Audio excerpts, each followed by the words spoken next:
We Hmong live way up in the mountains. Mostly we eat vegetables and whatever else we grow on our farm. Families with more money usually raise their own farm animals. However, everyone usually hunts to get their meat instead of killing their farm animals, which they usually keep for breeding purposes. On the other side of the mountain from our village, there's a jungle with a lot of animals, and that's where we hunt. For a long time, the hunters of our village have been saying that they've witnessed a huge wild boar with tusks. We Hmong believe that for a boar to be that big, it must have lived for a long time, and we believe that the tusks bring good luck. That's why tusks from a big wild boar are more valuable than gold.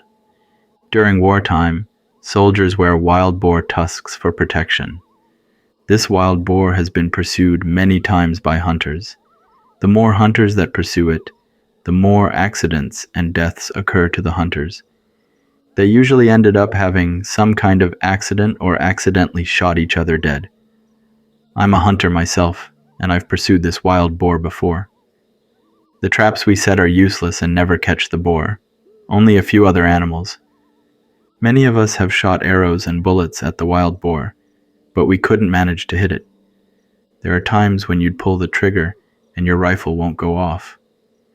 Due to the hunter's inability to kill the boar, many of us believe that it's the tusks which bring good luck and protection to the animal. We usually view the tusks as some kind of mystical items. We Hmong are believers in shamanism, and we also believe that every tree and animal has a soul. Every lake, river, mountain, and forest has a guardian. Every time the hunters in our village go hunting for this boar, they make offerings to the guardian of that jungle, but luck is never on their side. The good thing is that even though no one is ever able to kill this wild boar, the jungle has plenty of animals, and hunters are able to bring home some meat to feed their families. We believe that whoever is able to kill the wild boar and take its tusks will become rich. In our village, there's a great hunter named Teng. Often he hunts by himself instead of going with the group. He's the man who killed a tiger before and brought some meat back to our village. Therefore, the men of our village have said that Teng is the #1 hunter. Teng and I don't like to hunt in a group. Often we go hunting by ourselves. One day Teng offered some food to a Buddhist monk when he went to a Laotian village. Teng told the monk about the wild boar and asked how to make an offering to the guardian of the jungle to allow him to kill the boar. The monk said to Teng, "If you've already made an offering to the guardian of the jungle and you weren't able to kill the boar, then you have to really think who the guardian of the jungle is. Could it be that the guardian of the jungle is the boar itself?" After this conversation, Teng came back home and prepared for his hunt the next day. Teng didn't tell anyone about his conversation with the monk at that time. Like always, he wanted to go hunting alone, and this time he had prepared enough food to last for at least 4 or 5 days. The next day, Teng told his wife that he would be going to the jungle for a few days. After eating breakfast with his wife and kids, he took off to the jungle where the big wild boar lived. When he got there, he burned a lot of gold and silver joss paper and incenses and made an offering saying, "I'm offering you this gold and silver. You don't have to guard this jungle anymore. You can take these gold and silver with you and go reincarnate. With these gold and silver, you will be born as a rich man in your next life. But before you go, you have to give me your luck and protection." We believe that the tusks are what bring luck and protection to the wild boar. That's why no one can ever kill it. The tusks are what all men in the village want. That day, Teng looked for any tracks or clues of the wild boar, but he did not see any. Teng rested that night in the jungle in a little hut that he built. The next morning at dawn, Teng woke up to the sound of a boar nearby. Right away, he knew that the soul of the boar had accepted his offer from the previous day, since the boar brought itself to Teng. He grabbed his rifle and silently crawled out of the hut, quietly walking towards the spot where he heard the boar. Teng hid behind a bush and watched the boar eating something on the ground. He aimed his rifle on the side right above the boar's shoulder and pulled the trigger. This time, the bullet pierced through the boar, and it made a dash behind some bushes and fell down.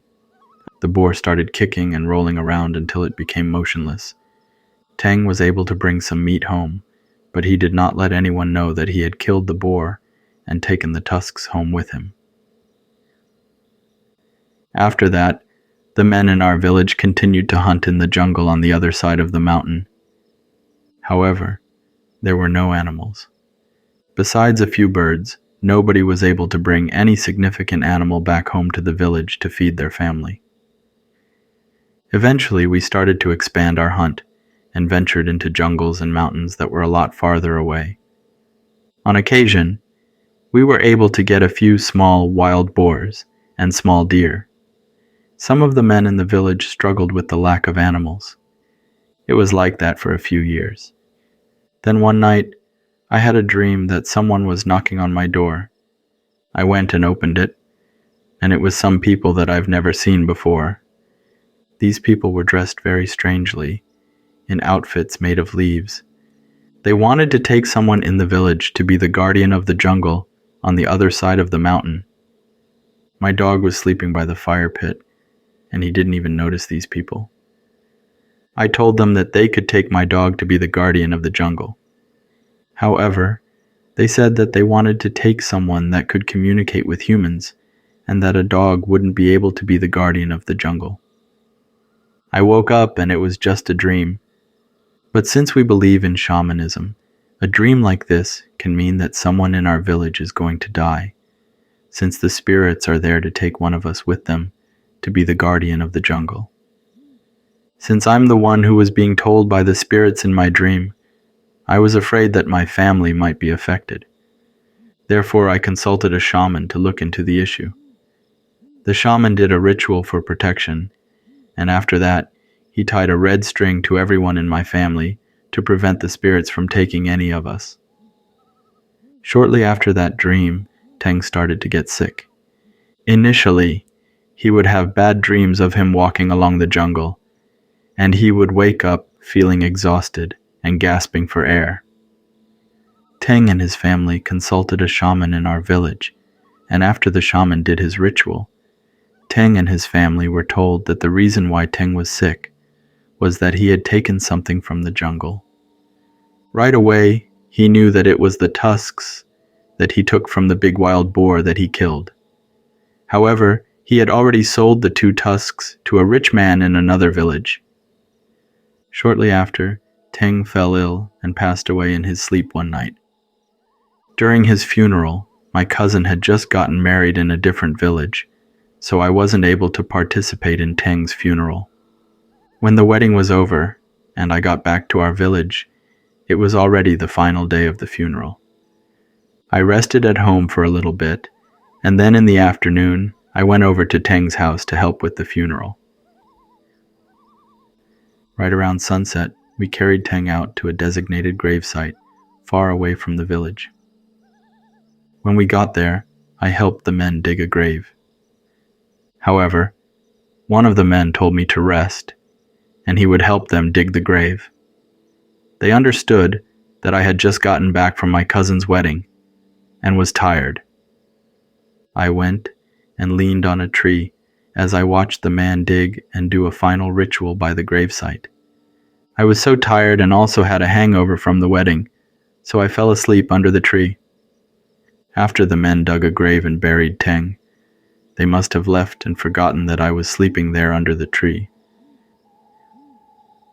I remembered waking up, and it was already dark. I didn't even know what time it was, but because we live high up in the mountain, the moonlight made it easier to see the surroundings. I looked around and noticed a shadow pushing more and more dirt onto the grave. I swear that the man putting dirt onto the grave looked like Teng, but Teng was dead and buried there. How strange, I thought. Then I saw him stood up and go to a little bush, where he was breaking some branches. I was scared when I witnessed this, but I remained motionless, hoping that he wouldn't see me. The more I looked, the more I could confirm that it really is Teng. He was dead. What was he doing?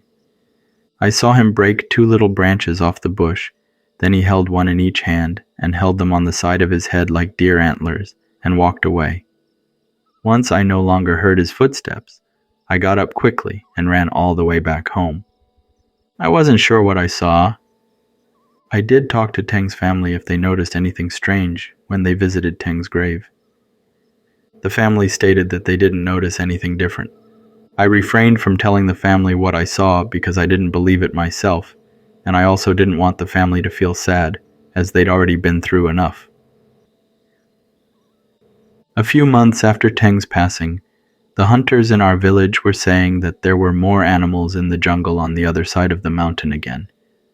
Some of them said maybe it was because we hadn't been hunting in that jungle, and the animals were coming back. But there were also some disturbing reports of seeing a strange deer with big antlers, but a half deer and half human face. According to the men who saw the deer, they said that the body was a deer, but the hair on the head was black like human hair, and the area around the eyes was hairless and looked like a human. The men from our village did not shoot the deer because of its facial features. When I heard about this, I knew that what I saw that night at the gravesite must be real. I needed to track the deer and see it for myself, and if I had to, I would put it down. If the deer really is Teng, I need to kill it and free his soul. That way, he could go and be reincarnated and not be stuck living in the jungle. Besides me, my wife is the only one who knew about what I saw at the graveyard.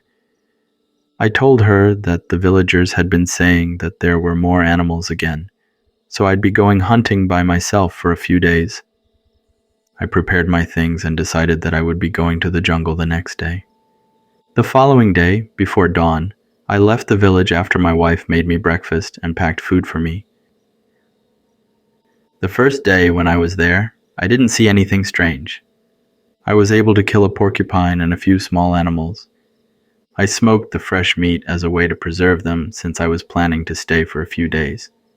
On the second day, I lit up 2 incense and said, "Teng, if you've moved here to this jungle, let me know. I'm just here to see you." On the third day, before sunrise, I was still sleeping in the little hut I'd built from sticks and banana leaves. I heard walking around the area where I was resting. I woke up and listened to the sound of it and noticed that it was not a bipedal animal. I got up and grabbed my hunting rifle and went outside the hut. I looked towards a little dirt path, and standing right in the middle was a huge deer with 2 big antlers staring at me. This was not the strange deer that the men in our village were talking about, since its face was not half human. Right away, it triggered my hunter instinct, and I aimed my hunting rifle at the deer.